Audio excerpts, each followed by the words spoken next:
While this timeline only had one movie in it, it's a fantastic movie. So damn it, I'm doing it. Let's talk about what went right with Halloween 3: Season of the Witch.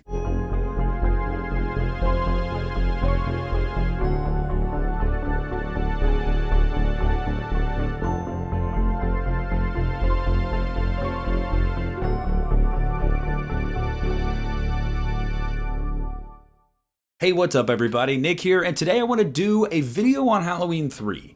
Now, I've been doing these what went right and what went wrong videos about timelines in the Halloween universe. And let's be honest, although there's only one movie, this is another timeline in the Halloween universe.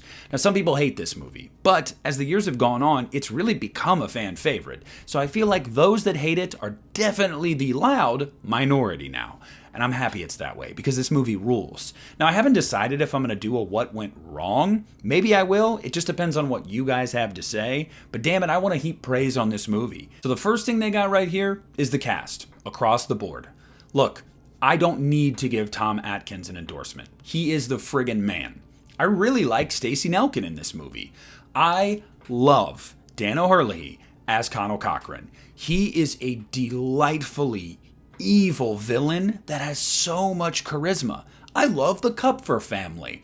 I love every character in this movie. The homeless man, Mr. Rafferty, Marge Gutman. Marge Gutman. She has like a bee or a hornet or some shit, whatever that thing is, crawl out of her mouth. She gets one of the iconic moments in this movie. Look, the cast from top to bottom understood the assignment. Everybody embodies the role that they are asked to, and they're all memorable. The next thing they got right with Halloween 3 was the stakes. Look, I love a movie that has stakes. Like when you can give me a movie where I feel like if our characters don't do a certain thing, it's going to be like impending doom. I love that because it keeps me on the edge of my seat. And when you find out that if Tom Atkins is unable to stop this plot concocted by Silver Shamrock, that literally like every kid in America is going to die, that's wild. One, I don't know what Cochran thought was going to happen after that. Like, was he going to go vacation somewhere and just disappear? Or like, hey, let's run it back next Halloween. Like, I don't know, because all the kids are dead. But I love the fact that it has stakes, because you actually feel like, holy shit, I'm so invested in seeing what happens here, which makes the ending such a pain in the ass. Next thing this one got right, come on, the music. Dude, it's friggin' awesome. All right, John Carpenter kills it with this movie. Like, absolutely kills it. This soundtrack is fantastic. Chariots of Pumpkins, oh my God. From the opening scene, when you get that like Atari 2600 looking pumpkin just slowly being created on screen and you have the music playing, it's just fantastic. It's so 80s, it's so sci-fi driven. I love it. And it announces from the very beginning what kind of movie you are getting. And you are getting a very 80s sci-fi horror movie, and the music embodies that feel as well. As the movie goes on, multiple points throughout this movie, I feel like the music is a character in this movie. And there's some Halloween movies where I like the soundtrack and the score, but I don't feel like they're as much a character as they are in Halloween 3. I think the music largely drives this movie. It's that damn good. The next thing they got right here is the locations. Look, a lot of this movie was filmed in Northern California, in a small town called Lolita, California. And this place is like a slice of rural America in the middle of Northern California, just by itself, like not much around at all. It's somewhat close to the lighthouse from The Fog, which is interesting, but it's this great little town that you just feel like everybody truly does know everybody. Everybody's nosy, everybody's gossiping. There's only a handful of people here, and it's a company town. I love how isolated our main characters feel. They are so cut off from the outside world. It's like, who's going to save you? Like, you're pretty much screwed if something goes wrong. Everybody in this town's going to turn against you. And I love that.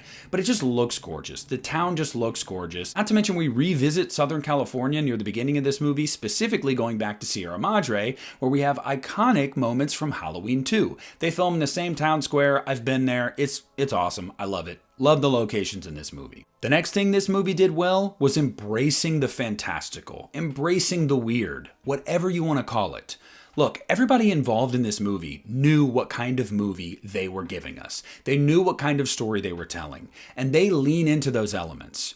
Look, Dan O'Hurley, he says at one point, "Stonehenge, you wouldn't believe how we got it." Yeah, how would you? Please tell me. I'd love to know. And it's almost like this tongue-in-cheek way of saying like, yeah, we know this is ridiculous and we're never going to tell you how this happened.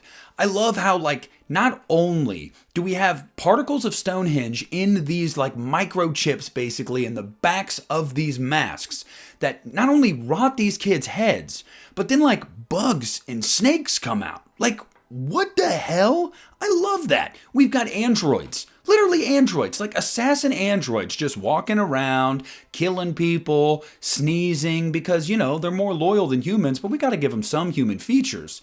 It's fantastic. I love all of it. If you're going to give me a sci-fi horror movie that is a direct homage to Invasion of the Body Snatchers, just do it. Give me it. Be unapologetic. Be weird. Be out there. Stand out. And Halloween 3 does. The next thing they got right with this movie is the silver shamrock masks. Look, these things are awesome. And they're also really just iconic Halloween figures. When you think of Halloween, you think of what? Jack-o'-lanterns, witches, ghosts, ghouls, all that kind of stuff. So to have these 3 masks that they widely circulate, be a skeleton, a jack-o'-lantern, and a witch, is perfect. But the attention to detail with these things is to die for. Now, Trick or Treat Studios has done runs of these, and a bunch of people have rehauled these masks over the years, even before we got licensed ones. And they've done a great job, but I genuinely don't think any of them touch the original ones in these movies. There's just something about them. I don't know what it was, but when I was smaller and I would see masks in movies, latex masks specifically, I would remember the smell and the feel, and I'd want it in my hand, and like I'd want it on my head. And I still feel that way every time I watch this movie with those masks. But they're so vibrant, and they're so detailed, and they're just so iconic that they show up in movies that have nothing to do with Halloween 3. And I love that about these things. They are icons, and honestly, they're right up there with the Myers masks in terms of iconography for me. And the last thing I want to touch on that this movie got right is successfully standing on its own. Look, you had the title Halloween 3, so people were naturally expecting another movie with Michael Myers in it. So, naturally, they were pissed off when he wasn't in it back in the day, and that's why this movie largely tanked. It made its money back, but everybody hated it, and it left Michael Myers on the shelf for almost a decade before he finally came back.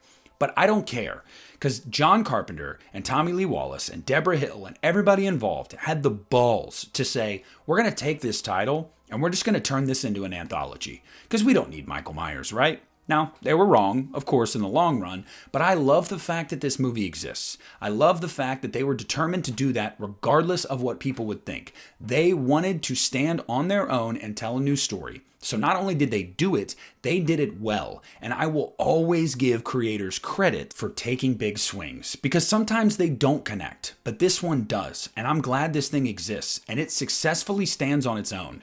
And here we are 40 years later, and this is now becoming a fan favorite in the Halloween franchise. So they clearly did something right. Look, that's all I want to say about Halloween 3. There's a lot about this movie I love, but I don't want this video to be 30 minutes long. But I want you guys to let me know down in the comment section if you agree with the things that I mentioned that this movie got right. If I missed some stuff that really stands out to you, let me know. I also want you to let me know if you want me to do a what went wrong with this movie. Please sound off in the comment section, join the conversation. Please make sure to leave a like on the video, subscribe to the channel. It's right there. Click it. Takes you half a second. This is Nick at the Lost River Drive-In, and I'm pulling out.